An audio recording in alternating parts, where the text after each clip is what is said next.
Some losses cut so deep, they change who you are.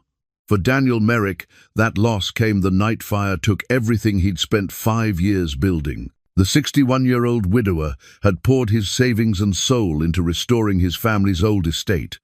Now, it was ash. When his 24-year-old daughter Claire came home for the first time in 3 years, they stood together in the ruins. While searching through what remained, they found a fireproof box hidden behind a burned wall. Inside were old sketches, letters, and records showing the house once sheltered families during the Great Depression. Daniel's great-grandfather had run it in secret. What else had been hidden all these years? Before we continue, tell us where you're tuning in from. And if this story touches you, make sure you're subscribed, because tomorrow I've saved something extra special for you. The Merrick estate had stood on 40 acres of rolling Pennsylvania countryside for nearly a century before Daniel inherited it. When he'd first seen the place after his great-uncle's death, the house had been a skeleton of its former self, windows broken, roof sagging, walls stained with decades of neglect. Most people would have sold it for the land value alone. Daniel had seen something else entirely. That was 5 years ago, back when grief was still fresh and suffocating. His wife Catherine had been gone only 8 months when the estate became his. Their daughter Fiona had just turned 19, angry and adrift, blaming him for things he couldn't name and didn't understand. The house became his refuge, his project, his reason to wake up each morning. He'd spent the first 6 months just making it weatherproof, patching the roof, replacing rotted boards, sealing windows against the November wind. He worked alone mostly, learning as he went, watching YouTube videos on his phone while perched on ladders or kneeling on subflooring. The physical labor helped. When his hands were busy, his mind couldn't circle back to the hospital room, to Catherine's final breath, to the hollow space she'd left behind. By the second year, the house started to reveal its character. Beneath layers of cheap paneling, he found original wainscoting, dark walnut that glowed when he stripped and refinished it. The staircase, hidden under carpet, turned out to be tiger oak with hand-carved spindles. Every discovery felt like a gift, like the house was rewarding his attention. Fiona visited exactly twice during those first 2 years. The conversations were stilted, careful, neither of them willing to speak about what had broken between them. She'd walk through rooms he'd restored, nod politely, and leave before dinner. He told himself she needed time. He told himself he was giving her space. The truth was simpler and harder. He didn't know how to reach her anymore, and the house was easier to fix than his daughter. The third year brought the kitchen back to life. He salvaged the original soapstone sink, found period-appropriate fixtures at salvage yards, rebuilt the cabinets using wood reclaimed from a demolished barn 40 miles away. He installed modern appliances, but hid them behind custom panels. The room became a blend of 1,920 seconds charm and contemporary function, exactly what he'd envisioned. By year 4, he was working on the second floor. 6 bedrooms, each with its own character, each requiring different approaches. He spent 3 months on the master suite alone, the room where his great-grandparents had slept, where his grandmother had been born. He sanded floors by hand, restored the original light fixtures, even tracked down vintage wallpaper that matched the fragments he'd found behind the baseboards. Fiona stopped visiting entirely after that second time. Phone calls became text messages became sporadic. She'd moved to Philadelphia, taken a job with a marketing firm, built a life that didn't include him. He told himself it was natural, that young people needed independence. But late at night, working alone in the silent house, he knew better. The 5th year brought the final touches. He refinished the front porch, replaced the slate roof, landscaped the grounds. The house looked like something from a magazine, a perfect restoration of Depression-era architecture. Neighbors started stopping by to admire it. The local historical society featured it in their newsletter. People told him he should be proud. He was proud. He was also lonely in a way that had nothing to do with being alone. The electrical fire started on a Tuesday night in February. Daniel had been reading in the study when he smelled smoke. By the time he found the source, faulty wiring in a wall he hadn't opened, hadn't known needed attention. Flames were climbing toward the second floor. He called 911, grabbed his laptop and photo albums, and got out. He stood in the snow-covered yard and watched 5 years disappear. The volunteer fire department did their best, but the house was old and dry and full of wood. By dawn, only the stone foundation and a few charred beams remained standing. The rest was ash and memory. The fire inspector came the next day, picked through the ruins, and delivered his verdict. Electrical fire, origin in the south wall of the dining room. No signs of foul play. The insurance adjuster came 2 days later, walked the perimeter, took photographs, and promised nothing. Daniel knew what that meant. Months of delays, disputes over coverage, settlements that wouldn't come close to what he'd invested. He rented a room in town, above a hardware store on Main Street. 1 room, a hot plate, a bathroom, down the hall. He'd spent nearly every penny on the restoration. His savings were gone. His retirement account depleted. The insurance payout, whenever it came, would barely cover the land value. He spent 3 days sitting in that room, staring at the wall, unable to summon the energy to do anything else. The house had been his purpose, his distraction, his way of not dealing with Catherine's death or Fiona's absence. Now it was gone, and he was 61 years old with nothing to show for 5 years of work except calloused hands and an aching back. On the 4th day, Fiona called. Not a text message, an actual phone call. Her voice sounded strange, careful, like she was testing ice before stepping onto it. "Dad, I heard about the fire. Mrs. Patterson from church told me. Why didn't you call?" He didn't have a good answer. The truth was, he hadn't thought she'd care. "I'm coming home," she said before he could respond. "I'm leaving in an hour. I'll be there by dinner." He wanted to tell her not to come, that there was nothing she could do, that he was fine. Instead, he said, "Okay." She arrived just after 6, driving a compact car he didn't recognize, wearing city clothes that looked wrong in their small town. She was thinner than he remembered, her dark hair longer, pulled back in a way that made her look older than 24.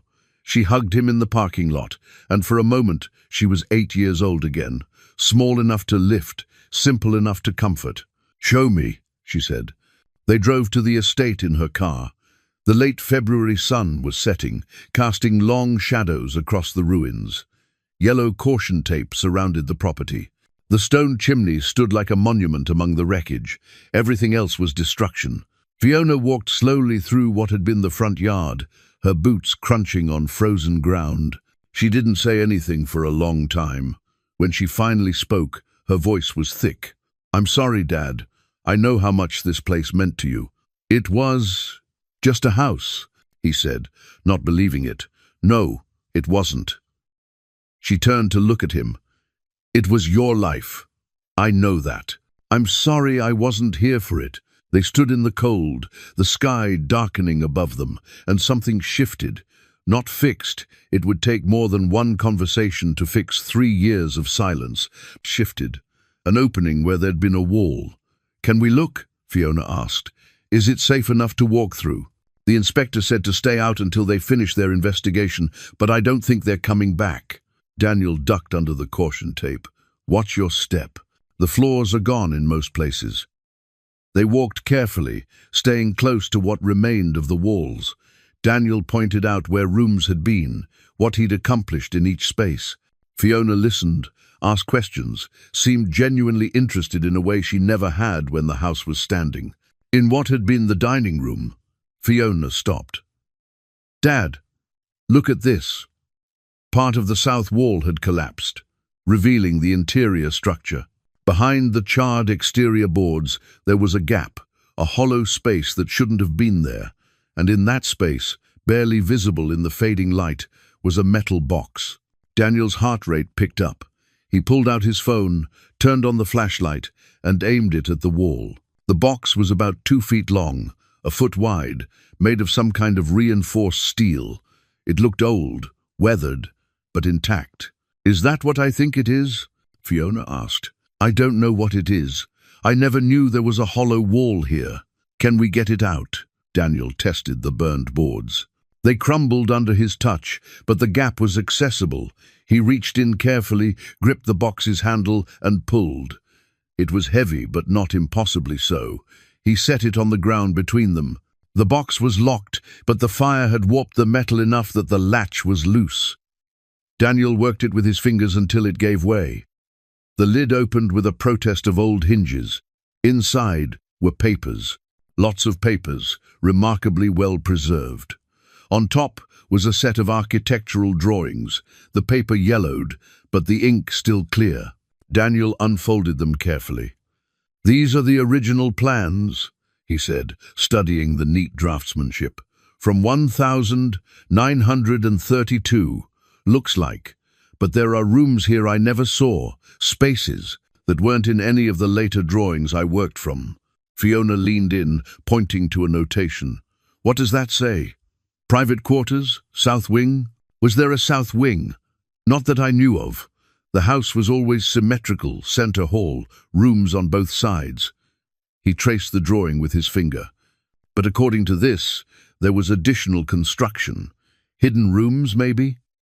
Beneath the architectural drawings were letters, dozens of them, bundled with string that had survived the decades.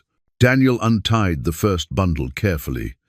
The paper was fragile, the handwriting old-fashioned, slanted and formal. "Dear Mr. Merrick," he read aloud, "thank you for your correspondence regarding the Harrison family.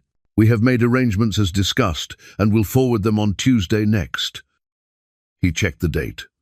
"This is from 1933.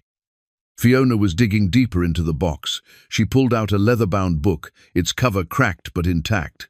"Dad, this looks like a ledger." She opened it, carefully. The pages were filled with entries, each one dated, each one listing names, numbers, brief notes. Daniel moved closer, reading over her shoulder. "The 12th of October, 1931, Patterson family, 4 persons, arrived from Pittsburgh, stayed 6 days, moved on to Harrisburg." He flipped through more pages.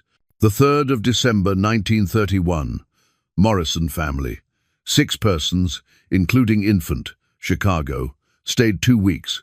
What is this?" Fiona asked. Daniel kept reading, page after page of entries spanning years. Families from all over Ohio, New York, Illinois. Durations from a few days to several months. Brief notes about health, needs, destinations. "I think," he said slowly, "my great-grandfather was helping people. During the Depression, people who had nowhere else to go. He was giving them shelter." Fiona looked up at him, her eyes wide in the phone's light. "How many families?" Daniel flipped to the end of the ledger. The last entry was dated September 1938. He counted backward through the pages. Dozens, maybe 100 families, maybe more. They sat in the gathering darkness, surrounded by ruins, holding proof of a history neither of them had known existed.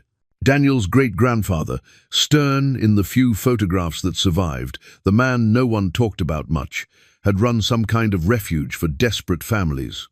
"Why didn't anyone tell us this?" Fiona asked. "I don't know. My father never mentioned it. Neither did my grandmother. Maybe they didn't know either." Daniel looked at the ledger in his hands, at the careful notations, the preserved records. Someone wanted this remembered. That's why it was hidden but protected. This box was meant to survive. Fiona stood up, her expression determined in a way that reminded him painfully of Catherine. "Then we need to figure out why. We need to know what he was doing and why no one talked about it." "Fiona, I don't even have a house. I'm living in a room above the hardware store. I don't have the resources to—" "I do," she interrupted. "I have time off saved. I have research skills.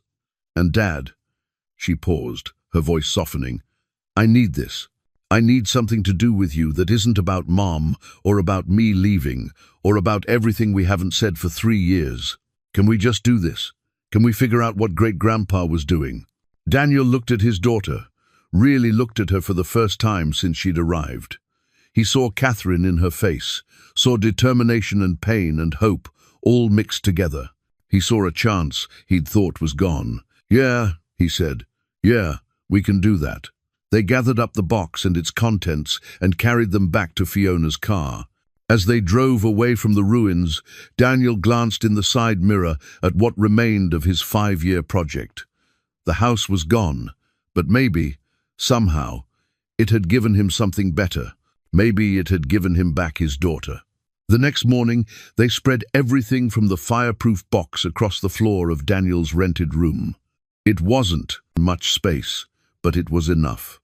Fiona had brought coffee and pastries from the bakery downstairs, and they worked through breakfast, organizing documents by date and type.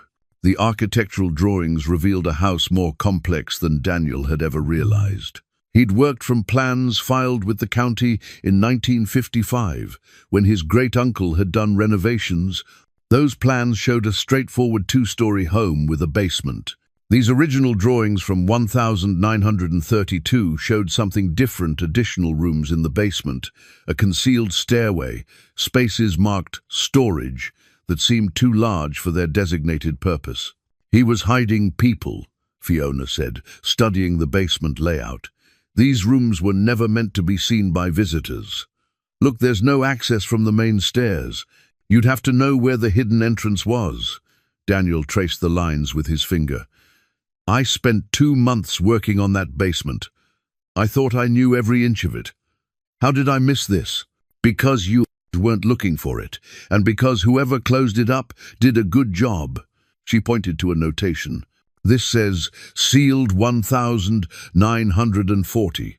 He covered it up after whatever he was doing ended." The letters provided more context. Most were brief, formal, discussing arrangements and transfers in careful language that never quite said what was actually happening. But patterns emerged. Organizations in other states, Chicago, Detroit, New York, sending word that families needed relocation assistance. Benedict responding with capacity updates, timing coordination, assurances of discretion. "It was organized," Daniel said, reading through a letter from a Pittsburgh pastor. This wasn't just him helping people he met. He was part of a network. Fiona had opened her laptop and was taking notes. What year did the Depression start? Stock market crashed in 29. Things got bad fast after that. And these entries start in 1931. She pulled up the ledger on her phone. She'd photographed every page. 2 years into the Depression, that's when people were most desperate. Daniel picked up another bundle of letters. These were different, personal, written in a woman's hand. The signature at the bottom made him pause. "Yours in service, Annalise." He looked at Fiona. "Do you recognize that name?" "No. Should I?" "I don't know.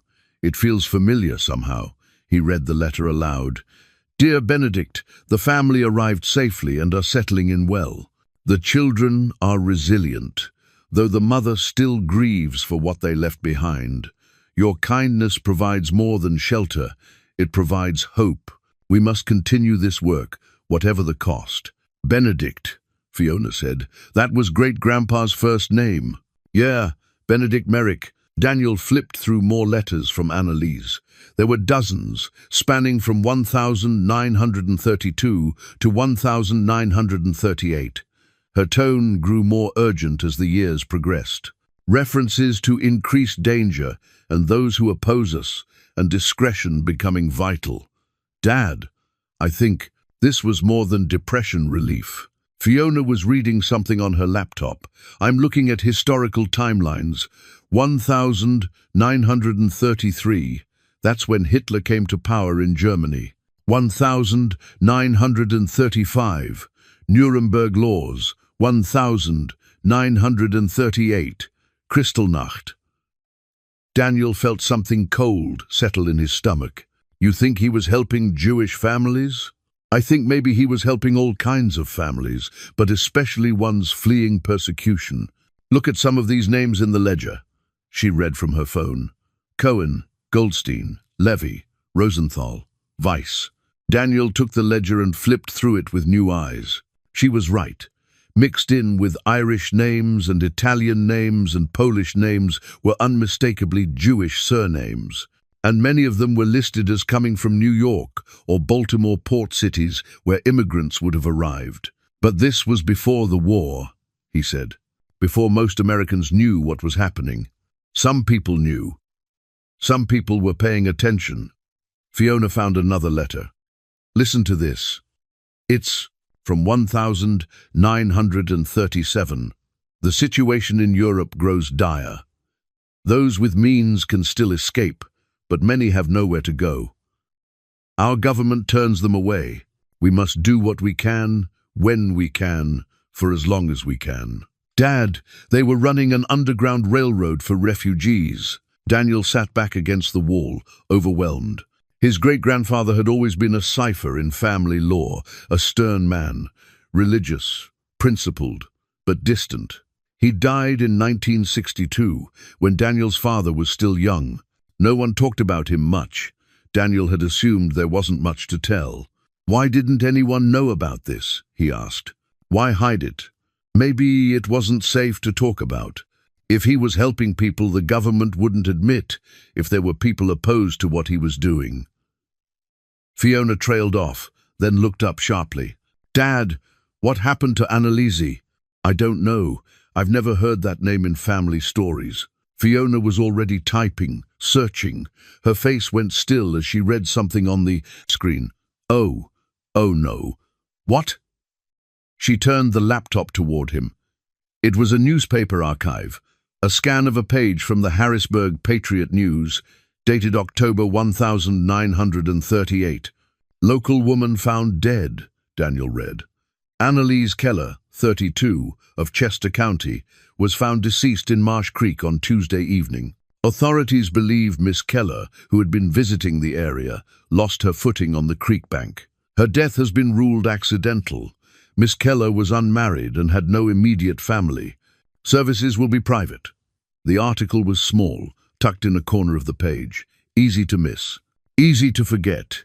That's 3 days after her last letter to Benedict, Fiona said quietly, and less than a month after the final entry in his ledger. They looked at each other. The small room suddenly felt smaller, the winter light through the window colder. You don't think, Daniel started. I don't know what to think. But lost her footing? A 32-year-old woman who'd been coordinating a secret refugee network? Fiona's voice was tight. That's awfully convenient. Daniel picked up the ledger again, found the last entry. The 18th of September, 1938. Feldman family, 3 persons. New York. Arrangements uncertain. Proceed with caution. The handwriting was shakier than earlier entries, the note more terse. He stopped after she died, Daniel said. Whatever they were doing, it ended with her. Or he got scared. If she was killed, we don't know that. We don't know she wasn't. Fiona stood up, pacing the small room. Think about it. 1938. There were plenty of people in this country who didn't want Jewish refugees coming in. If Benedict and Annalise were helping people enter the country or helping them hide after they got here, someone might have wanted them stopped. Daniel felt the weight of the ledger in his hands, the careful records of families helped, lives saved, and below that, the question of what it had cost. We need to know more about her, he said. About what really happened. Agreed, but Dad... Fiona knelt beside him, her expression serious. If we start digging into this, we might find things we don't want to know. About great-grandpa, about the family, about what happened back then. He saved people, Daniel said. Whatever else happened, he saved people. That matters. It does, but the truth might complicate that story. Daniel looked at the documents surrounding them, at the evidence of his great-grandfather's secret life. 5 years he'd spent restoring Benedict's house, never knowing what it had truly been. a refuge, a safe house, a place where desperate people found shelter. The fire had taken the physical structure, but it had given him this, a glimpse of the man who'd built it, the purpose it had served. "I want to know," he said. "I need to know. For him, for the families he helped, and maybe for us, something we can do together." Fiona smiled, the first genuine smile he'd seen from her in years. "Then let's figure out who Annalise Keller was, and what really happened in October 1938. Chester County Historical Society occupied a converted Victorian mansion on the outskirts of town. Daniel and Fiona arrived just after it opened, the morning air still crisp with late winter cold. A hand-painted sign directed them to the research library on the second floor. The librarian at the desk was maybe 70, with silver hair pulled into a loose bun and reading glasses on a beaded chain. Her name tag read, "Constance." She looked up when they entered, her expression shifting from polite professional to genuinely interested, when Fiona explained what they were looking for. "Annalise Keller," Constance repeated, something lighting in her eyes. "Now that's a name I haven't heard in years. My grandmother used to mention her." Daniel and Fiona exchanged glances. "Your grandmother knew her?" Daniel asked. "Knew of her anyway. They didn't run in the same circles. Grandmother was working class, and the Kellers were old money. But everyone knew about Annalise." Constance stood up, gesturing for them to follow her into the archive room. She was something of a scandal. The archive was lined with filing cabinets and shelves of boxes, all meticulously labeled. Constance pulled out a step stool and retrieved a box marked Keller Family 1880 to 1950. Annalise was the only child of wealthy parents, very wealthy steel money originally. Then, investments. She was educated at Bryn Mawr, which was progressive for the time. She was expected to make a good marriage, settle down, maybe do some charity work. Constance set the box on a research table. She did not cooperate with those expectations. Inside the box were newspaper clippings, photographs, society page announcements. Fiona started photographing everything with her phone, while Daniel read through the materials. A photograph from 1930 showed Annalise at 19, posed in a formal portrait. She had the same direct gaze from the photo Daniel had found, but here she looked younger, less certain. The caption identified her as debutante of the season. She was engaged, Constance said, finding a clipping from 1931, to a wealthy man. The wedding was planned for June of that year, but in May she broke the engagement. No explanation given publicly, but there were rumors. What kind of rumors? Fiona asked. That she'd developed sympathies considered inappropriate for someone of her station. That she'd been attending meetings, associating with labor organizers. That she'd become, as my grandmother put it, too concerned with other people's troubles. Constance smiled slightly. Grandmother said it like it was a character flaw. Daniel found another clipping, this one from 1932. It was brief, just a few lines noting that Annalise Keller had taken up residence in a modest cottage and was pursuing philanthropic interests independently. She was cut off, he said, understanding. Or cut herself off. Bit of both, probably. Her parents died in 1934 influenza, and she inherited everything. But by then, she'd already established herself outside their social sphere. Constance pulled out a ledger book. This is our record of charitable organizations from that era. Look here, 1933. Annalise Keller founded something called the Relocation Assistance Fund. Fiona leaned in to read. What did it do? I'm not entirely sure. The records are sparse, and it only operated for about 5 years. But it seems to have helped families who needed to move quickly and quietly. Refugees, Daniel said. Constance met his eyes. That would be my guess, yes. Though they wouldn't have used that word. Like Annalise, Fiona said. Like Annalise.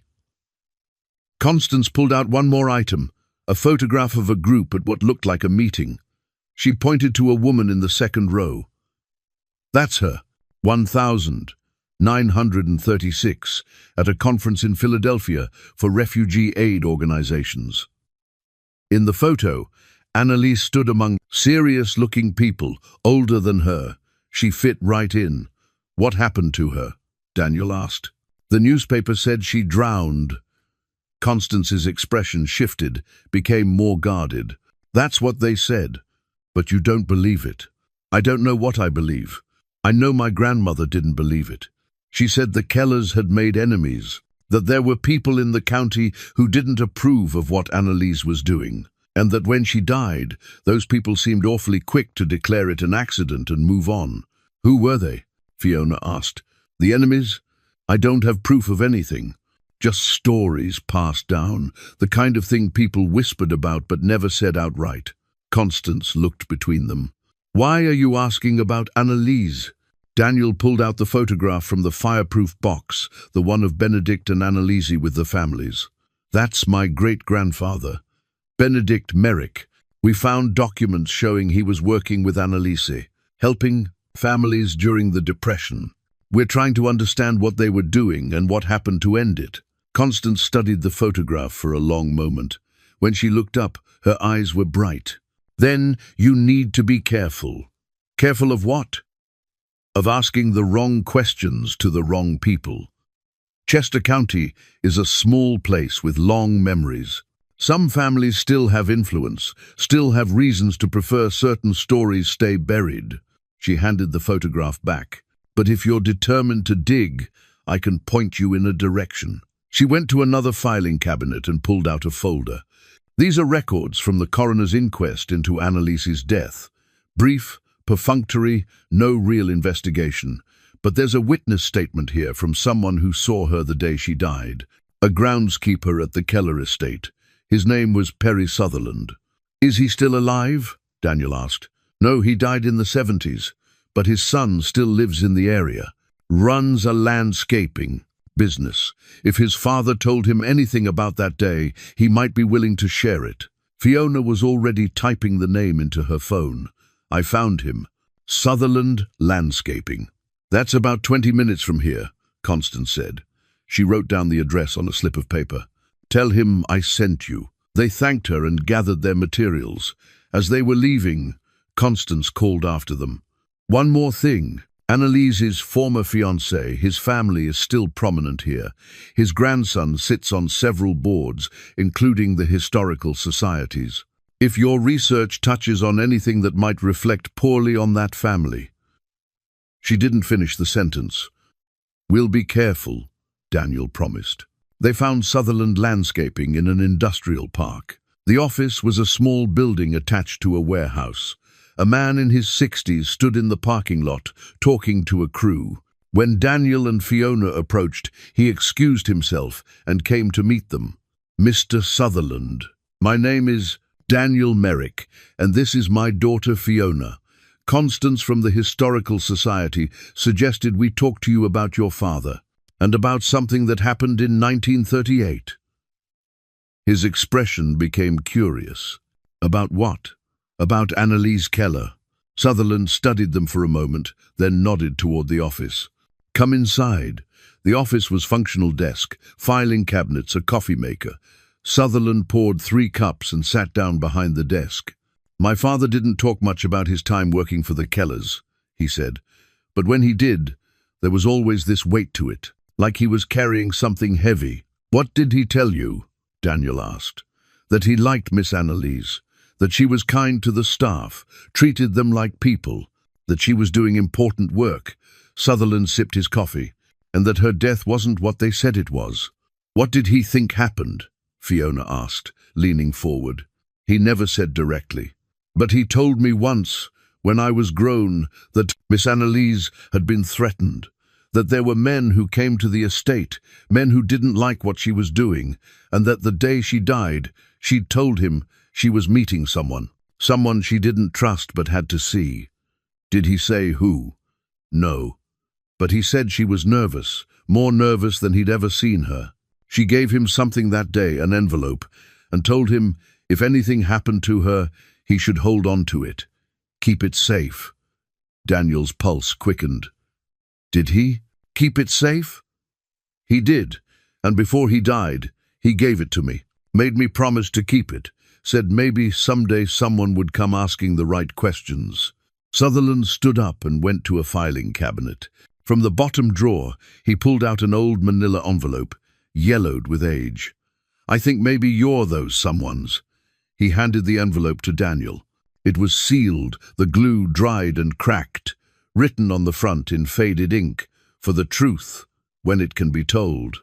Daniel looked at Fiona. She nodded. He opened the envelope carefully. Inside was a single letter, written in Annalise's handwriting.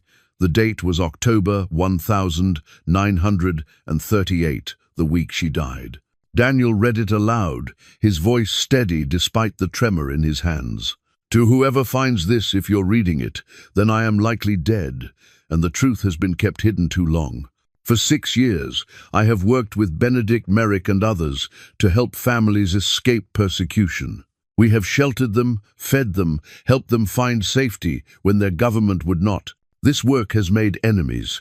Chief among them is a man named Jacob Brenner, who owns mills throughout the county and whose sympathies lie with those who believe America should close its doors to the desperate. Brenner has threatened me repeatedly. He has told me that if I do not cease my activities, there will be consequences. I have refused. Tomorrow, I meet with him one final time. I do not trust him. I do not believe I will change his mind. But I must try. If I do not return from this meeting, know that whatever they say about my death, it was not an accident. Jacob Brenner cannot abide resistance, and I will not stop resisting. Annalise Keller. The office was silent. Outside, the landscaping crew laughed about something, their voices distant and ordinary.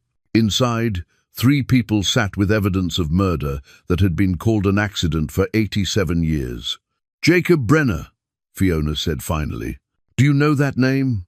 Sutherland's face was grim. Everyone in Chester County knows that name. The Brenners are one of the founding families. Jacob's great-grandson runs the family foundation now. They're still here, Daniel said. Still prominent. Very prominent. The Brenner name is on buildings, scholarships, hospital wings. Sutherland looked at the letter in Daniel's hands. That letter is the first hard evidence I've ever seen that Jacob Brenner was anything other than the philanthropist history remembers. Fiona was already researching on her phone. Jacob Brenner died in 1952, owned multiple manufacturing businesses, major donor to the America First Committee. That was the isolationist group before World War II. The one with Nazi sympathizers. So he had ideological reasons to oppose refugee aid, Daniel said. And economic ones, Sutherland added. If you were helping people relocate, find better opportunities, you were threatening his business model. Daniel looked at the letter again, at Annalise's determined handwriting. She'd known the risks. She'd gone anyway. And she'd died for it. We need to tell this story, he said. People should know what she did, what my great-grandfather did, and what Jacob Brenner did, Fiona added. Sutherland's expression was troubled. You understand what you're taking on? The Brenner family won't want this coming out. They've built their reputation on Jacob's supposed generosity. Evidence that he was a murderer. We have the truth, Daniel said. Sometimes that's not enough. But Daniel was thinking about the fireproof box, about his great-grandfather carefully preserving records, hiding them where they might survive. Benedict had wanted the story told. He'd just been too afraid to tell it himself. Daniel wasn't afraid, not anymore. We'll be careful, he said. But we're doing this, Sutherland nodded slowly. Then you should keep that letter, and you should know my father said there were others involved, other families, other people who helped. If you're going to tell the story, tell all of it. They left with the letter and a sense of purpose. In the car, Fiona turned to her father. This is going to get complicated. I know. The Brenners will try to stop us. Probably. We might not win. Daniel looked at his daughter and saw. a determination that reminded him of Catherine. Then we'd better be smart about it. They drove back, planning their approach. Fiona suggested documenting everything before going public, building an archive that couldn't be suppressed. Daniel wanted to find more witnesses, more families who'd been helped. Together, they outlined a strategy. For the first time in years, Daniel felt like they were truly partners. Not father and child, but allies in something that mattered. Back in Daniel's room, they laid out everything they'd gathered. Fiona created a digital archive, photographing each document from multiple angles, uploading them to secure cloud storage. If anyone tries to take the originals, she explained, we'll still have copies. Daniel watched her work with pride and sadness. She'd learned to be this careful after Catherine died. When grief had made him withdraw into the house restoration, Fiona had withdrawn into control. He understood now that the restoration had been his way of not dealing with loss. He wondered what had been hers. "Did you eat?" he asked. It was past 7. They walked to the Chinese restaurant 2 blocks away, ate in comfortable silence, and walked back. The night was cold and clear, stars visible in a way they never were in Philadelphia. "I miss this," Fiona said quietly. "Small town, quiet. You could have visited." "I know." She didn't elaborate, and Daniel didn't push. Back in the room, Fiona returned to her laptop while Daniel examined the photograph more closely. The families gathered around Benedict and Annalise. He counted 23 people. Some looked German, others Polish. One family appeared Italian. The children ranged from infants to teenagers. On impulse, he photographed it and texted it to his cousin Lawrence in Oregon, who was the family genealogist. Asterisk. Found this in the ruins. Do you know anything about what great-grandpa Benedict was doing in the 1930 seconds? Asterisk. The response came back surprisingly quickly. Asterisk. Where did you get that? Dad always said those photos were destroyed. Asterisk. Daniel stared at his phone. Asterisk. What photos? You knew about this? Asterisk. 3 dots appeared, disappeared, appeared again. Then, asterisk. Call me. Asterisk. Daniel stepped into the hallway and dialed. Lawrence picked up on the first ring. Your dad told me the fire destroyed everything, Lawrence said without preamble. That's what he told everyone after Benedict died, that all the records were gone. What records? Daniel asked. Of the refuge work. Benedict ran that house as a safe station for people fleeing persecution. During the Depression, after, even during the early war years. My dad, your Uncle Frank, he knew about it. He was just a kid, but he remembered people coming and going, remembered his father telling him never to speak of it. Why not? Lawrence was quiet for a moment. Because someone died. A woman named Annalise Keller. She was Benedict's partner in the work, maybe more than a partner. But after she died, Benedict shut the whole operation down, sealed up the rooms, burned a lot of records, told everyone in the family to forget it had ever happened. He didn't burn everything, Daniel said. There was a fireproof box hidden in the walls. We found it after the fire. What was in it? Letters, ledgers, and a letter from Annalise saying she thought she'd be killed by a man named Jacob Brenner. The silence on the other end was profound. Finally, Lawrence spoke, his voice strained. You need to be careful, Daniel. The Brenners are still powerful. If you start making accusations, I'm not making accusations. I'm stating facts, she wrote the letter. She died. Those are facts. Facts that people with money and lawyers can bury. Look what happened to your house, everything Benedict built. Gone. Maybe that's a sign you should let this stay buried too. Daniel felt anger flare. My house burning down wasn't a sign. It was faulty wiring. Was it? Have you gotten the full fire inspector's report? Not yet. The insurance company is still processing. He stopped. What are you suggesting? I'm not suggesting anything. I'm just saying that small towns have long memories and old families protect themselves. If the Brenners think you're going to damage their reputation, they have ways of making problems disappear. You think they burned my house? I think coincidences are rare. You inherit Benedict's house, spend 5 years restoring it, and right as you're finishing, it burns down? That's a lot of coincidence. Daniel's mind was racing. The fire inspector had seemed thorough, professional. But what if— "I have to go," he said. He went back into the room. Fiona looked up from her laptop. What happened? He told her everything: Lawrence's call, the family history, the suggestion that the fire might not have been accidental. Fiona's expression grew more serious with each detail. "Dad, if they would burn your house—" "We don't know they did anything.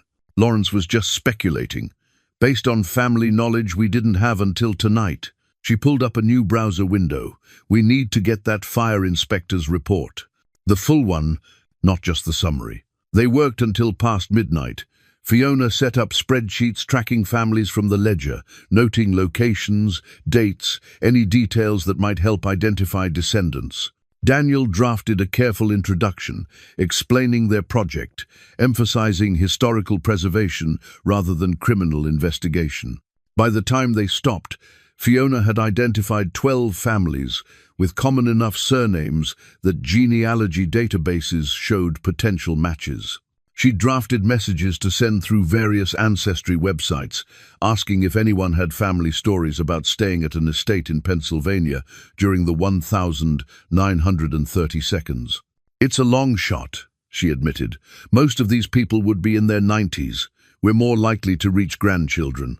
That's okay. Sometimes stories get better with retelling." The next morning, Fiona arrived with coffee and the fire inspector's full report, obtained through a request to the insurance company. They spread it across the small table and read through it together. Most of the report was technical descriptions of burn patterns, electrical system failures, accelerant testing results. But near the end, Daniel found something that made him pause. "Secondary ignition point," he read aloud. "In addition to the primary electrical fire in the south wall, evidence suggests a secondary ignition in the basement area. Cause undetermined. Given the extent of damage, further investigation not warranted." Fiona looked at him. "2 different fires. That's what it sounds like. Dad, that's not an accident. That's arson." Daniel read the section again. The inspector had noted it but dismissed it as not requiring follow-up. Why?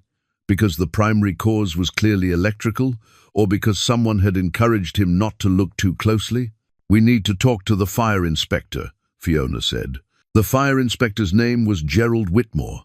He agreed to meet them at a coffee shop near the fire station. He was younger than Daniel expected, maybe 40, with the careful demeanor of someone who'd learned to measure his words.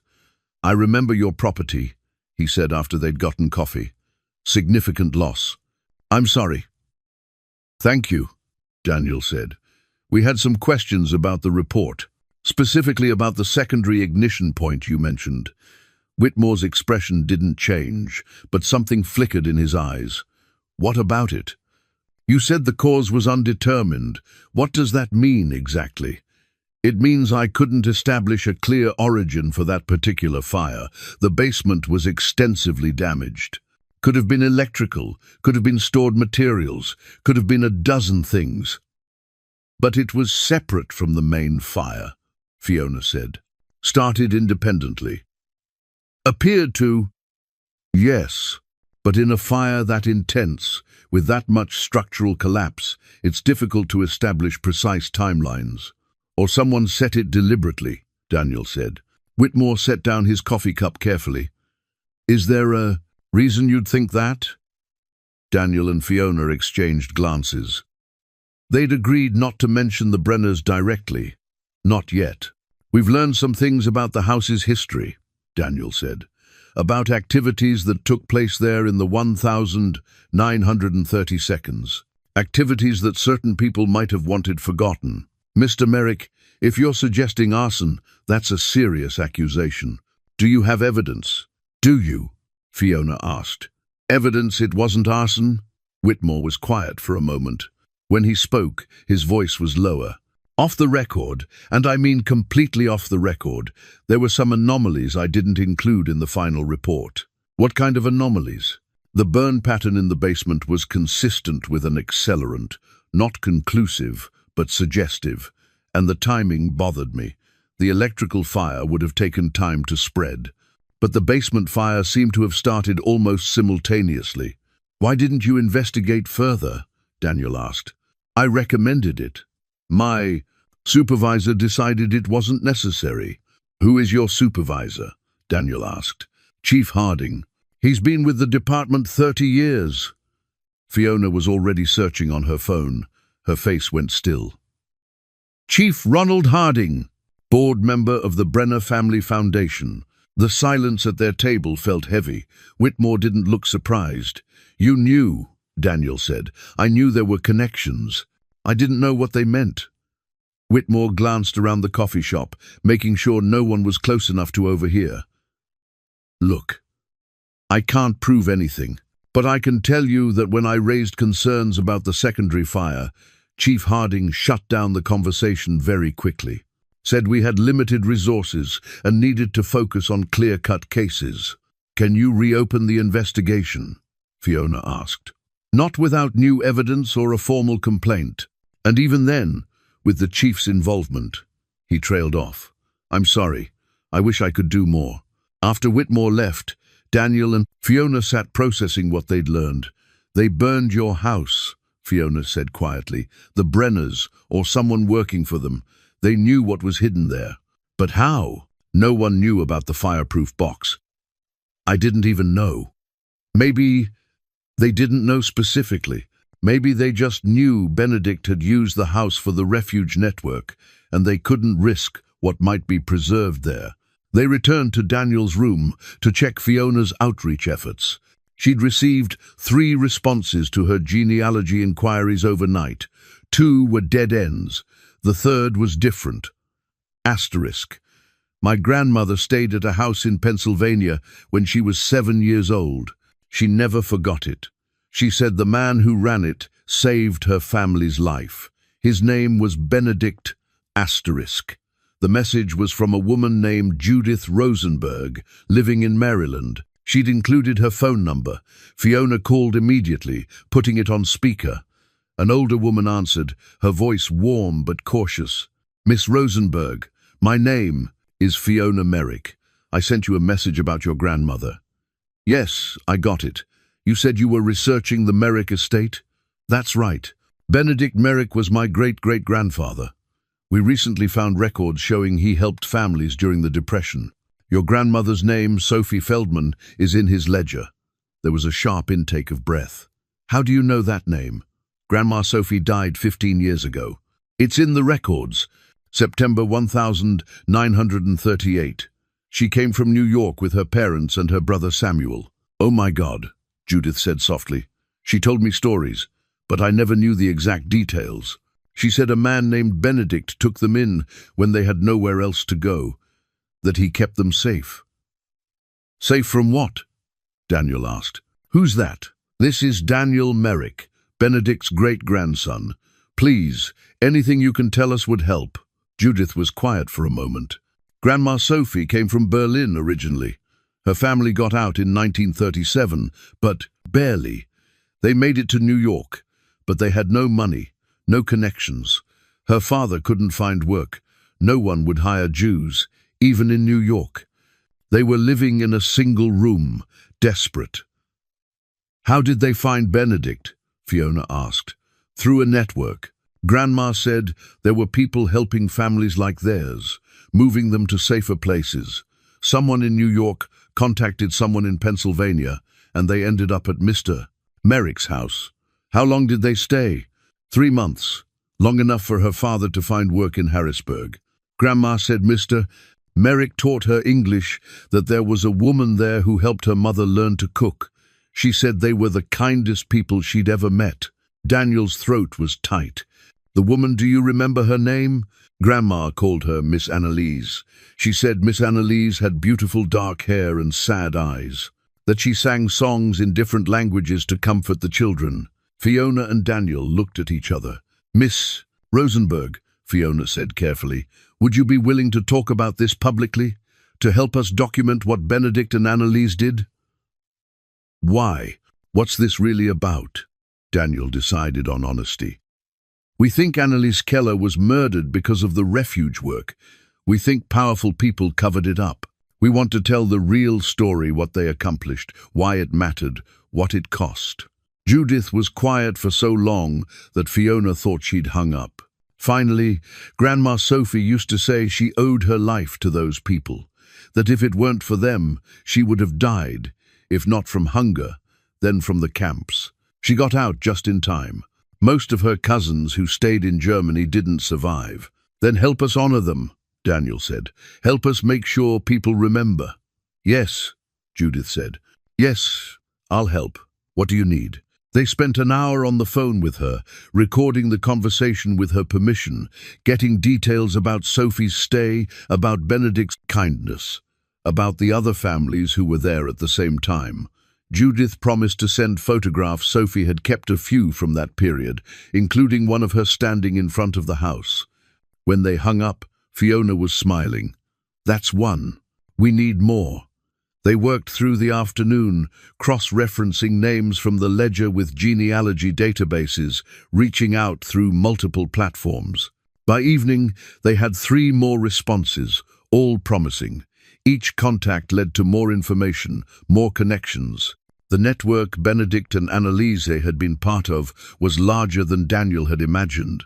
"This is bigger than we thought," Fiona said, updating her spreadsheet. "This wasn't just depression relief. This was an organized resistance movement." Daniel was examining something else. Judith had sent a photograph of Sophie Feldman at age 7, standing with her family in front of the house. Behind them, just visible on the porch, were Benedict and Annalise. But there was someone else in the photo, a man standing to the side, not quite part of the family group, but clearly present. His face was partially turned away, but something about his posture suggested authority. Daniel zoomed in on the image. The man wore expensive clothes, had a watch chain visible. He was holding something, papers or documents. "Fiona, look at this." She came to peer at his phone. "Who's that?"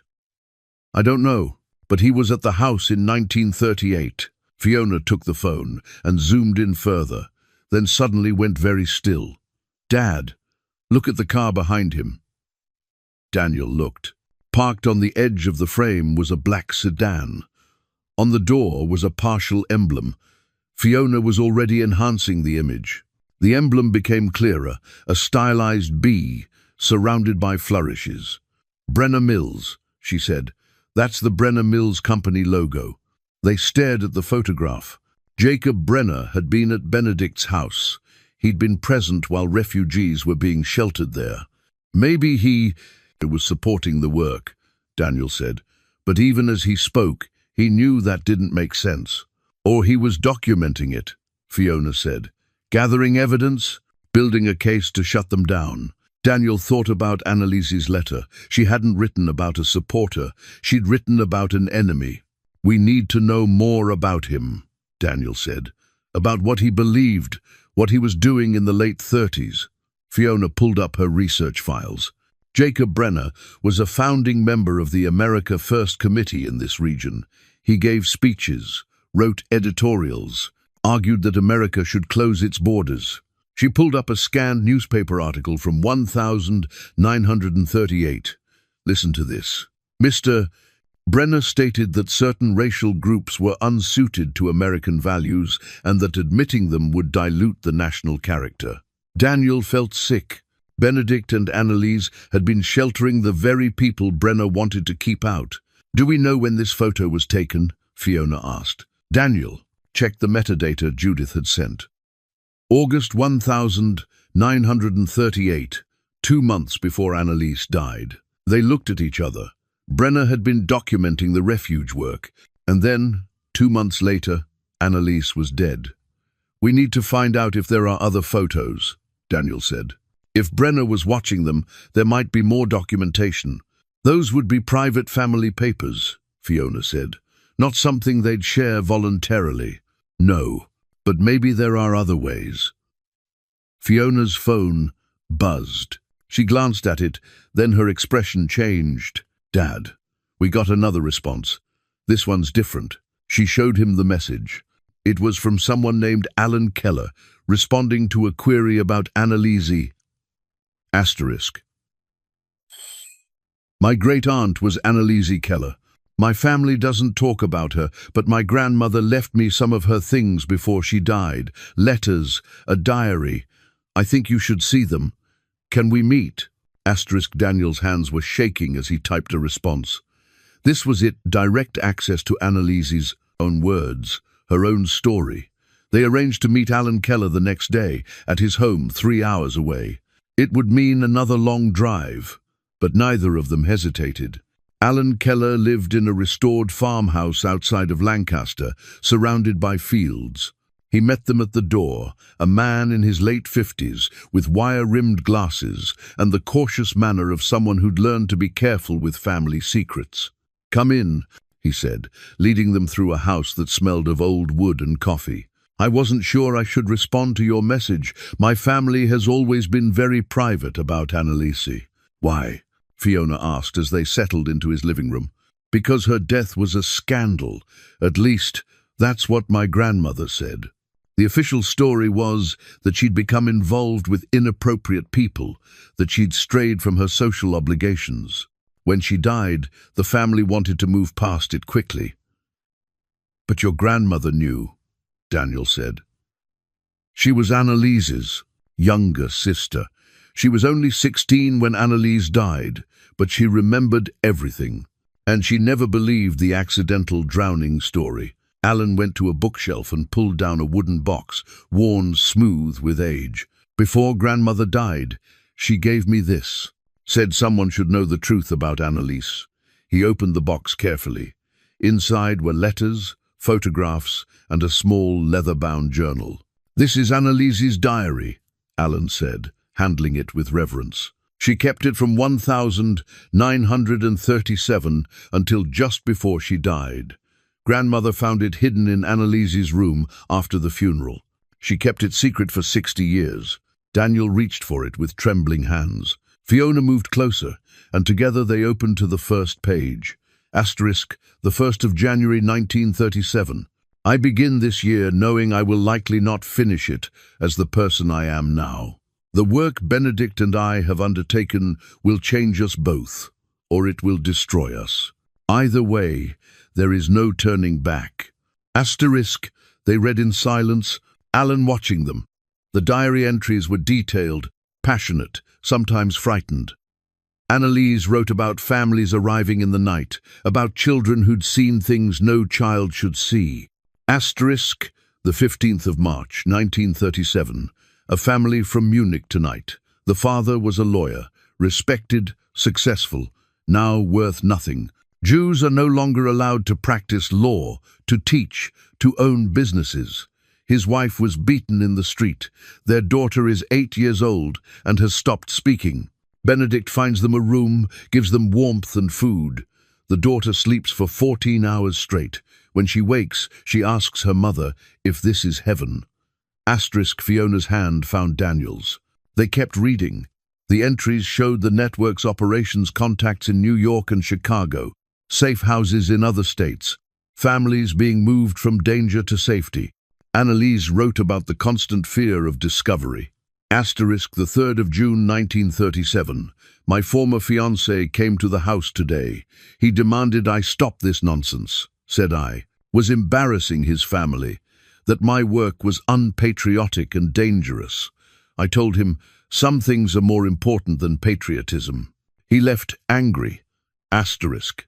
The diary continued through 1937 and into 1938.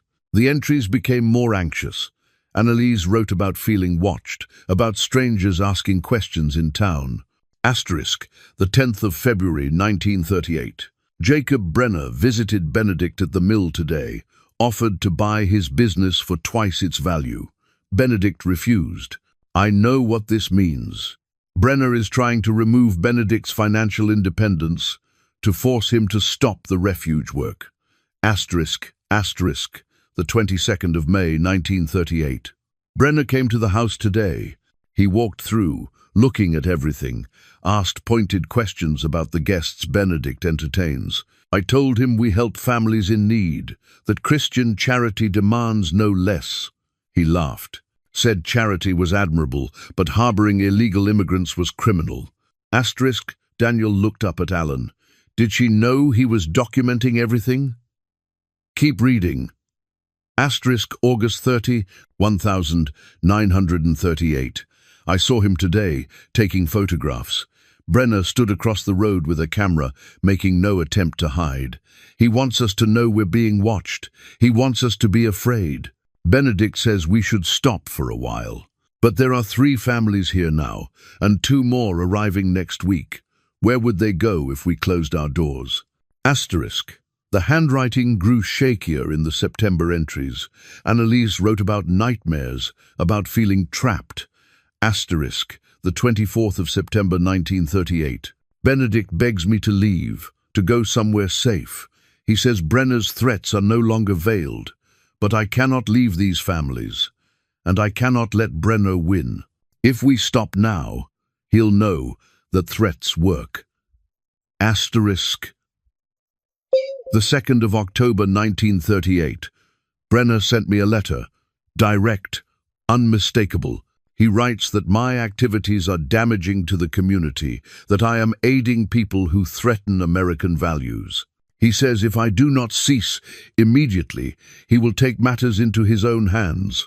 Asterisk. The final entries were dated October 1938. The last one was October 14, 3 days before Annalise died. Asterisk. The 14th of October 1938. Brenner demands a meeting. Says he has evidence that could see Benedict arrested. Says if I meet with him privately, he might be persuaded to overlook certain indiscretions. I do not believe him, but I must try. If there is any chance to protect Benedict and the families, I have to take it. We meet tomorrow at Marsh Creek.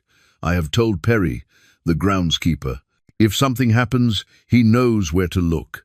Asterisk. The diary ended there. The next day, Annalise Keller had drowned in Marsh Creek. The silence in Alan's living room was absolute. Finally, Fiona spoke. She knew it was a trap, and she went anyway. To protect Benedict and the families, Daniel said.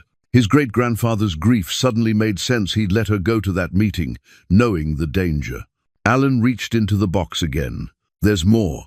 Letters between Annalise and Benedict from that last year.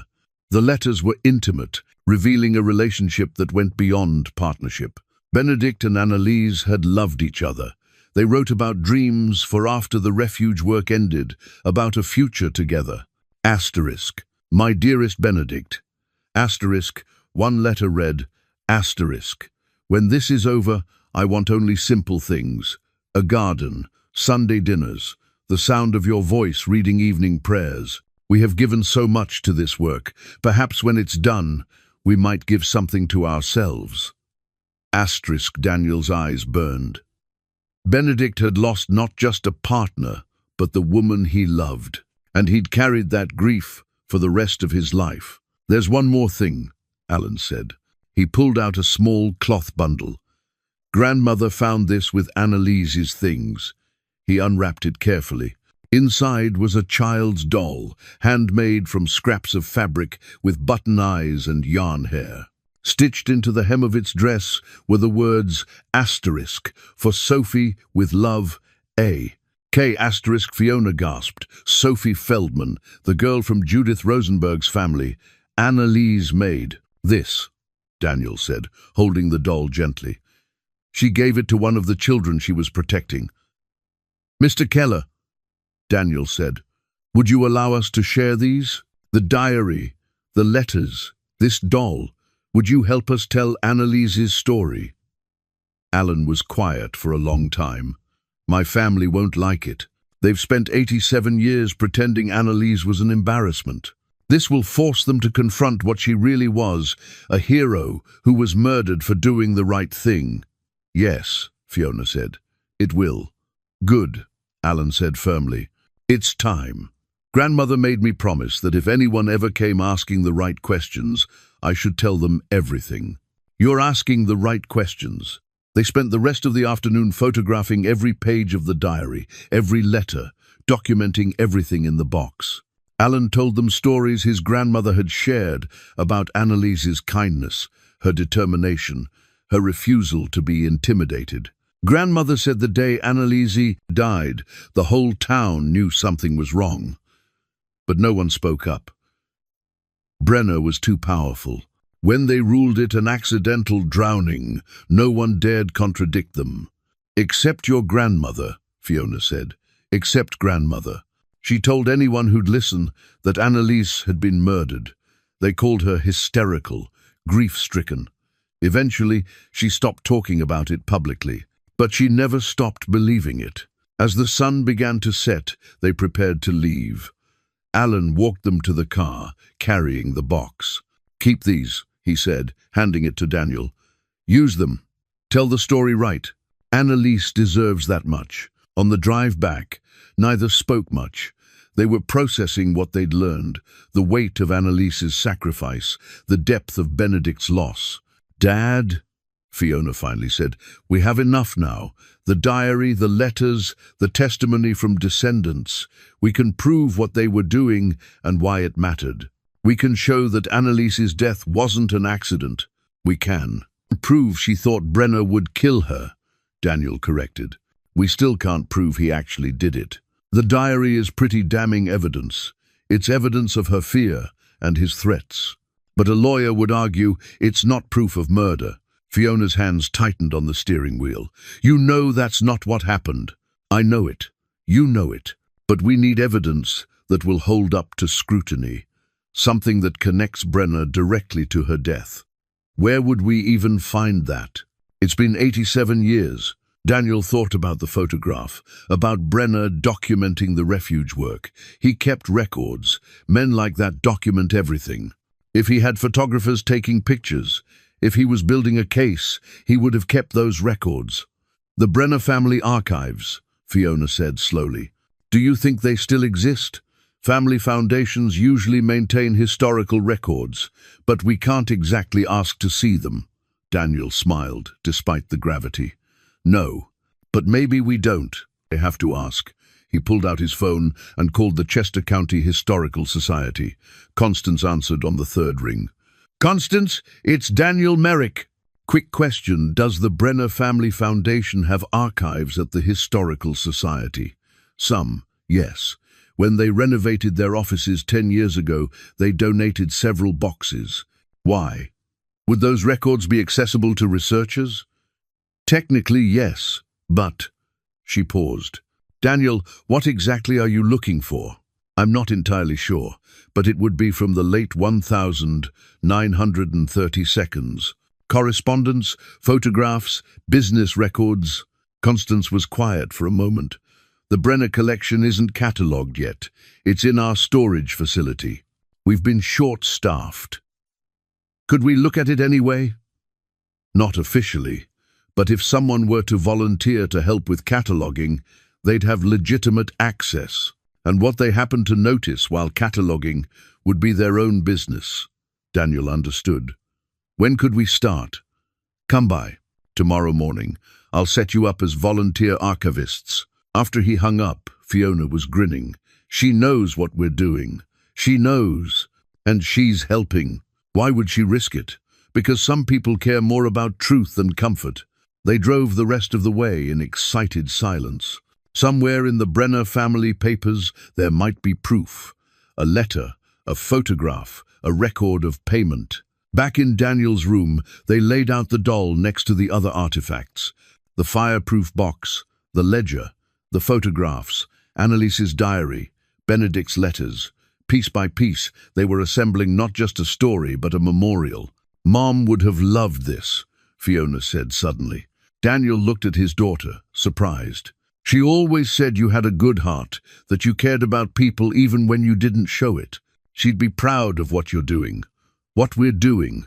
She'd be proud of you, Daniel said. The way you've thrown yourself into this. Your mother always believed in standing up for what's right. They looked at each other across the scattered artifacts of courage and loss. 3 years of silence, bridged by the story of people who'd been brave when being brave was dangerous. I'm glad I came home, Fiona said. So am I. That night, Daniel dreamed of the house as it had been, not during his restoration, but during Benedict's time. He walked through rooms full of families, heard children laughing, smelled bread baking. He saw Annalise sitting with a little girl, teaching her to sew. He saw Benedict at the door, welcoming strangers with quiet dignity, and he understood what the house had really been. Not just shelter from the weather, but shelter from a world that had turned cruel. Not just walls and rooms, but hope made tangible. The fire had taken the structure, but the purpose remained. The next morning at the Historical Society's storage facility, Constance met them with keys and a knowing look. The Brenner collection is in the back corner. 12 boxes. No one's looked at them thoroughly since they were donated. She handed Daniel a clipboard. Just sign each box out as you go through it. Take all the time you need. The boxes were arranged on metal shelving, labeled with dates. Daniel and Fiona started with the ones marked 1935 to 1940 and carried them to a work table. The first box was mostly business correspondence orders, contracts, payroll records. The second box was more interesting. It contained personal correspondence, including letters with the America First Committee. Listen to this, Daniel said, reading aloud. The influx of undesirable elements threatens to dilute American character. We must remain vigilant against those who would open our borders to inferior races. Keep reading, Fiona said, photographing each page. We need to establish his ideology. In the third box, Daniel found something that made him pause. It was a folder labeled Surveillance 1938. Inside were photographs, dozens of them, all of the Merrick estate. The photos showed families arriving, sometimes in daylight but more often at night. They showed people entering and leaving the house, children playing in the yard, adults gathered on the porch. Many had notations on the back dates, estimated number of people, observations about their apparent ethnicity. He was documenting everything, Fiona said, looking through the photos. Building a case, or building insurance, Daniel suggested. Proof he could use if he needed to justify what he did. Near the bottom of the folder was a photo that made Daniel's breath catch. It showed Annalise standing on the porch, helping a child down the steps. The child was holding a handmade doll. The photo was dated September 1938. On the back, in Brenner's handwriting, subject continues activities despite warnings. More direct action required. That's a threat, Fiona said. Written evidence of his intent. It's ambiguous, Daniel countered. A lawyer could argue more. Direct action meant legal action, not violence. Keep looking. There has to be more. The fourth box contained financial records, ledgers showing payments made by Brenner Mills. Most were routine, but one ledger had a section marked Special Disbursements. The entries were vague, listing only amounts and dates. Fiona ran her finger down the page. The 15th of October 1938, $500. That's 2 days before Annalise died. Could be anything. Or payment for a job done. Fiona was already photographing the page. $500 was a lot of money in 1938. They continued through the box, finding 2 more unexplained payments in the following weeks, another $500 on October 20, and $1,000 on November 3. Hush money, Fiona said. He paid someone to kill her, then paid them to disappear. The fifth box yielded something even more significant. It was a folder labeled Legal Matters Confidential. Inside were documents related to the coroner's inquest, copies of the death certificate, witness statements, the official ruling. But there were also other papers, drafts of the witness statements, crossed out and rewritten, with margin notes in Brenner's handwriting. "Look at this," Daniel said. "This is Perry Sutherland's statement, the groundskeeper, but this is a draft, not the final version." The draft statement was more detailed. It described Annalise leaving the estate around 2 in the afternoon, mentioning that she'd seemed anxious. It noted that she'd told Perry she was meeting someone at Marsh Creek, that she'd been threatened.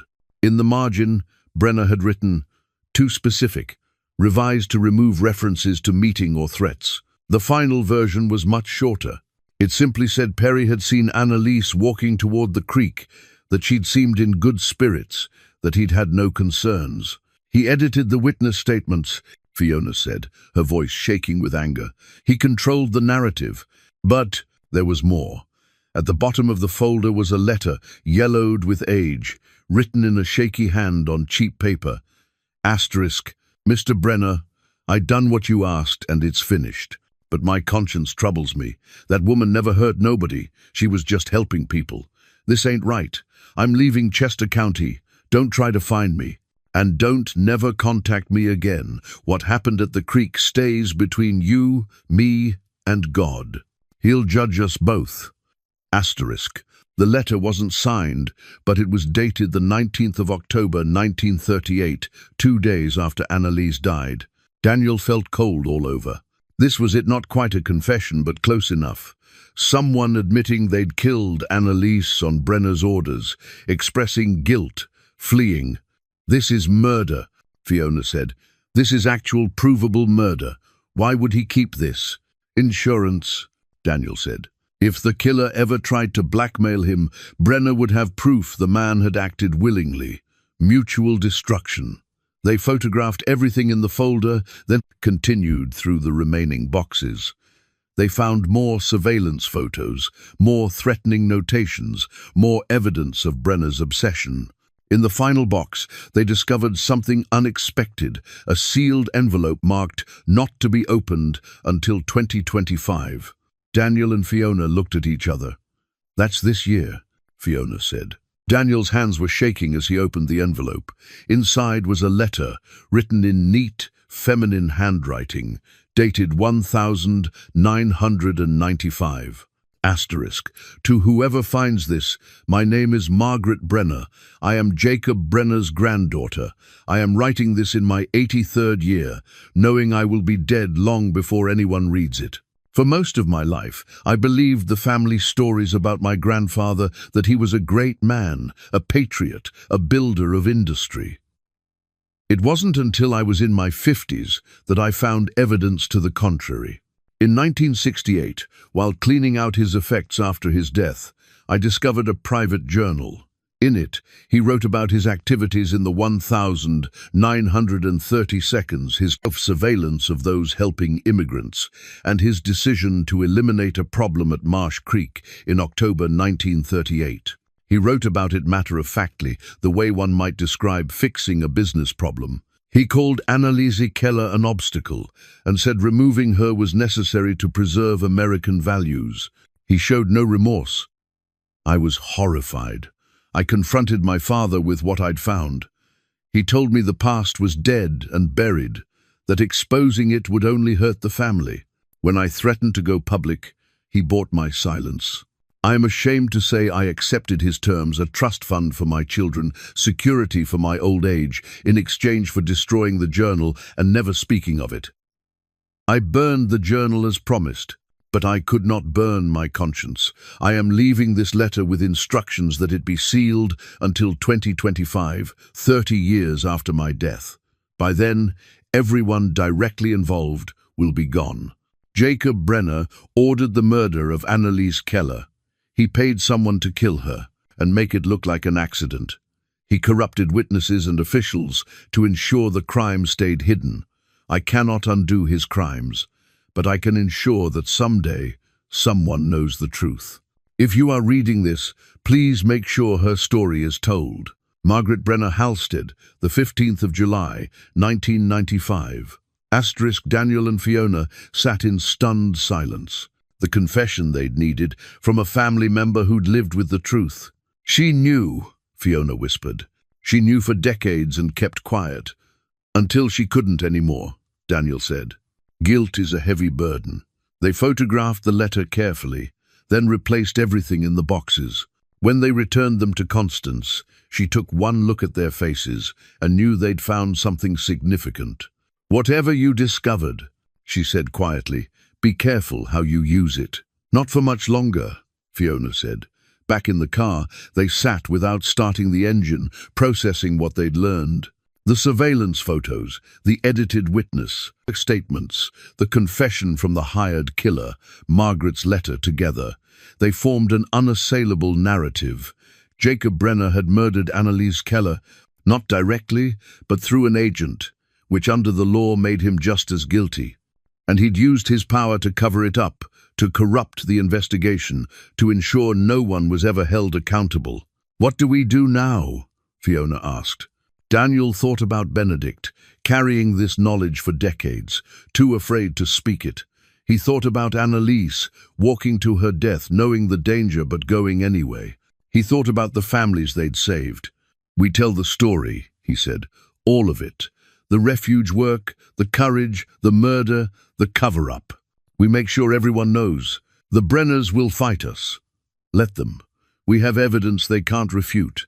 We have descendants ready to testify.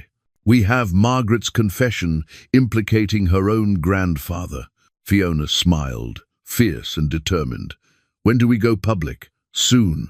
But first, we organize everything, create a comprehensive presentation. We make it airtight. They spent the evening organizing.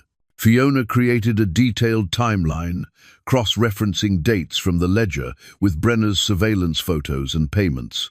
Daniel drafted a narrative that told the complete story from Benedict and Annalise's first efforts in 1931 through her murder in 1938. Around midnight, Fiona looked up from her laptop. Dad, I've been thinking. We should release this as a series, not all at once. Build public interest. Let each revelation land. What do you mean?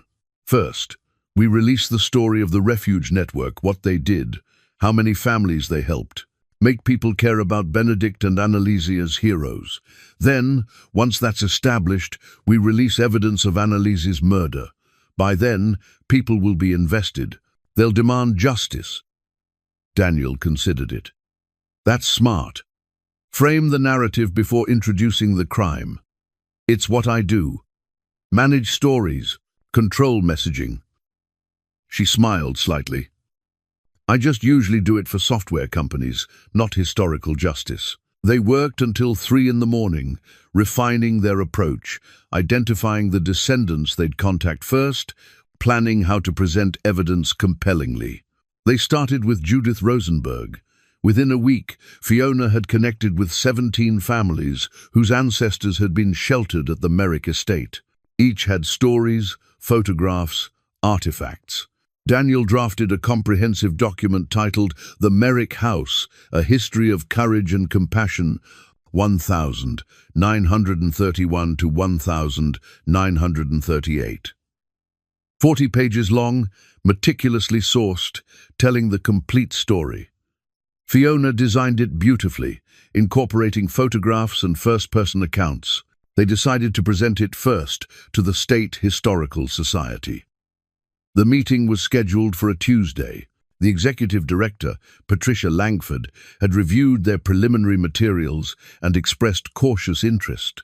But she'd also warned that accusations against prominent families required extraordinary evidence.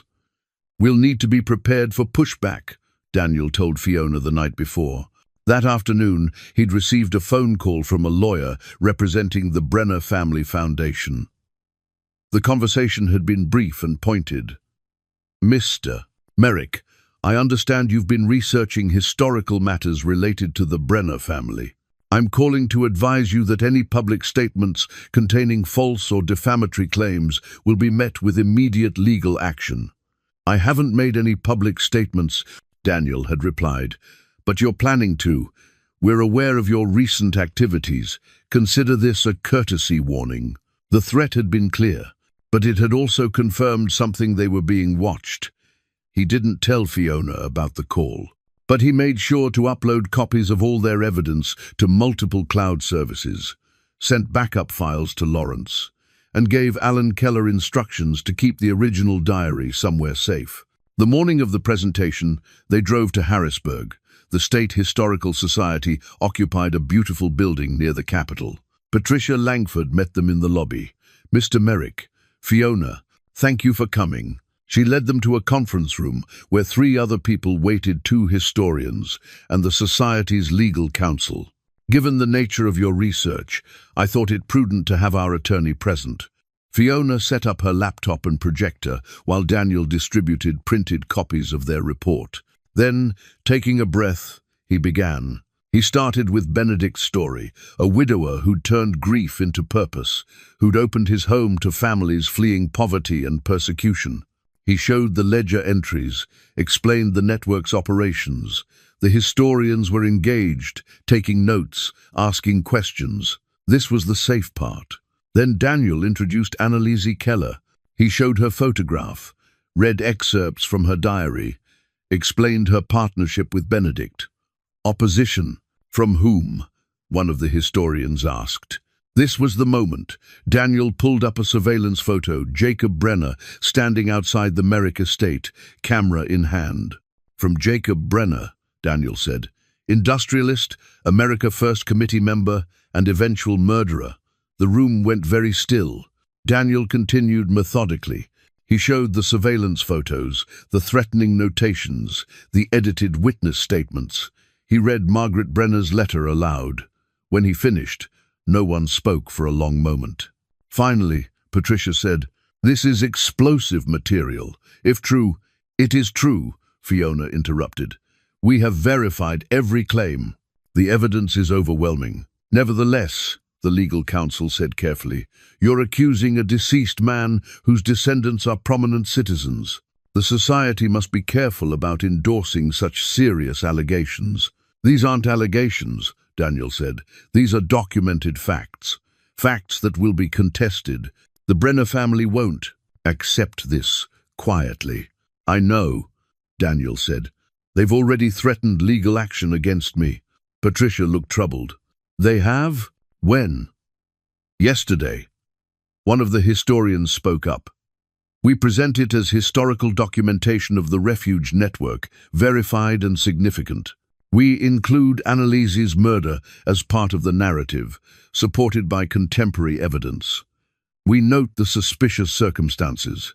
We don't explicitly accuse Brenner, we let the evidence speak." "That's cowardice," Fiona said bluntly. "That's prudence," the historian countered. "It's how historical societies handle controversial material." Daniel looked at Fiona. They'd found the truth. They had evidence. But institutions were too cautious. "Fine," he said. "The society can be prudent, but Fiona and I aren't bound by institutional caution. We can say what you won't." Patricia nodded slowly. "If you choose to go public independently, the society won't contradict you. We'll confirm the refuge network's existence, Benedict and Annalise's work. If you want to make additional claims about the circumstances of Annalise's death, that's your choice. And the Brenners will sue us," Fiona said. "Probably," the attorney agreed. "But unlike the society, you don't have institutional assets to protect, and given the evidence you have, I doubt they'd want to go to trial. Too much risk of having all this aired publicly." Daniel understood. Once it was public, litigation would only draw more attention. "So we release it ourselves," he said. "Through media, social platforms, directly to the public." They set a date, 2 weeks. 3 months later, Daniel stood on the cleared land where the Merrick estate had stood, watching workers install the memorial marker. Spring had fully arrived. The grass was green, wildflowers dotted the fields, and the air smelled of earth and possibility. Fiona was coordinating with the landscape architect, planning the memorial garden that would surround the marker. They decided on native plants, benches for reflection, a circular path representing the journey of the families who'd passed through here. The insurance settlement had finally come through, along with contributions from the Brenner Foundation and donations from descendants. There was enough money not just for the memorial, but for a small education center, a restored barn that would house exhibits about the refuge network. Daniel had committed fully to the memorial project. Fiona had given notice at her marketing firm and moved back permanently. They were partners now, working together to create something that honored the past while speaking to the present. The story had taken on a life beyond their control. Historians were researching other refuge networks. Descendants were connecting with each other. Educational institutions were developing curricula around the Merrick House story. The Brenner family had changed too. After the story broke, Harrison Brenner had resigned from the foundation board. His sister Carolyn had taken over as president. Under her leadership, the foundation had become genuinely committed to social justice work, funding organizations that helped refugees. She'd told Daniel she saw it as generational repair, trying to balance her grandfather's evil with sustained good. Today was special. The memorial marker was being installed, and descendants were coming to see it. Daniel and Fiona had arranged a small ceremony, just a gathering of people connected by history. Judith Rosenberg arrived first, bringing her adult children and grandchildren. She carried the cloth doll in a protective case. "I want the children to see where their great-great-grandmother found safety," she explained. Other families arrived throughout the morning. Each person carried stories, photographs, artifacts connecting them to this place. Alan Keller came, bringing more of Annalise's letters. Perry Sutherland's grandson attended, representing the groundskeeper who'd preserved Annalise's final letter. At noon, with everyone gathered around the newly installed marker, Daniel spoke briefly. "We're standing on land that witnessed extraordinary courage. For 7 years, this was more than a house, it was hope made tangible. Benedict Merrick and Annalise Keller risked everything to help strangers. That choice cost Annalise her life and broke Benedict's heart. But the lives they saved, those ripple forward through time." He gestured to the descendants. "These people exist because of decisions made 87 years ago by 2 individuals who chose compassion over safety. That's not ancient history, that's a living legacy." Fiona stepped forward, holding the photograph of Benedict and Annalise with the families. "My dad spent 5 years restoring the physical house, but the real restoration happened when we discovered what it represented. A house can burn, but a legacy of courage that's fireproof." They unveiled the marker together. The granite was elegant, the text clear and honest. Several people wiped tears as they read it. Judith approached with her granddaughter, a girl of about 8. She opened the protective case and showed her the doll. "This was made by the woman this memorial honors. She died trying to help people. She was brave and kind, and we remember her." The girl touched the doll gently. "Was she scared?" "Probably," Judith said, "but she helped anyway. That's what makes someone brave. Not that they're never afraid, but that they do the right thing even when they are." The gathering lasted through the afternoon. People shared stories, connected with each other, walked the land. Carolyn Brenner arrived late, having tried to respect the gathering by staying away. But Fiona had invited her. "I don't want to intrude," she said to Daniel. "You're not intruding. This story includes your family too, not just what they did wrong, but what you're choosing to do right." As the sun began to set, people gathered for photographs. Multi-generational families posed by the memorial. The light was golden, making everything look both historical and immediate. Daniel stood with Fiona, watching the scene. His daughter had her camera out, documenting everything. She'd been posting updates throughout the project, building an online community. Thousands were following the memorial's progress. "Mom would have loved this," Fiona said. "She would have," Daniel agreed. "She always believed in standing up for what's right. This would have resonated with her. I miss her. So do I. Every day." They stood in comfortable silence, the first time they'd spoken directly about Catherine's death without pain overwhelming the conversation. The grief was still there, but it had softened. "You know what's strange?" Fiona said. "If the house hadn't burned, we never would have found the fireproof box. We never would have known about Benedict and Annalise. We never would have found our way back to each other." Not strange, purposeful maybe, or just the way life unfolds, loss leading to discovery, endings, creating new beginnings. As darkness fell, people began to leave. They hugged Daniel and Fiona, thanked them, promised to return for the dedication ceremony in the fall. After everyone left, Daniel and Fiona walked the property one more time. The memorial marker glowed softly in the moonlight. The barn restoration was taking shape. The land that had held so much pain and courage was being transformed. "What do you think they'd say?" Fiona asked. "Benedict and Annalise, if they could see all this," Daniel considered. "I think Benedict would be uncomfortable with the attention, but grateful the families are being remembered. And Annalise, I think she'd be satisfied that her death wasn't meaningless, that the story didn't die with her." They reached the spot where the house's front door had been. Daniel could still picture it, the restoration he'd poured 5 years into. All of it gone now, transformed into something he couldn't have imagined. "I thought restoring that house would fix me," he admitted, "that if I could rebuild something broken, I'd somehow rebuild myself. It didn't work that way." "What did work?" "This, finding purpose that wasn't about my grief. Connecting with you again, honoring people who'd been forgotten, building something that looks forward."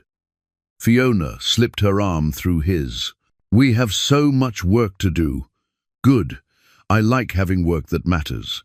The fire had destroyed his house, but revealed his great-grandfather's legacy. In losing everything, he'd found what truly mattered. Some losses were doorways to better things.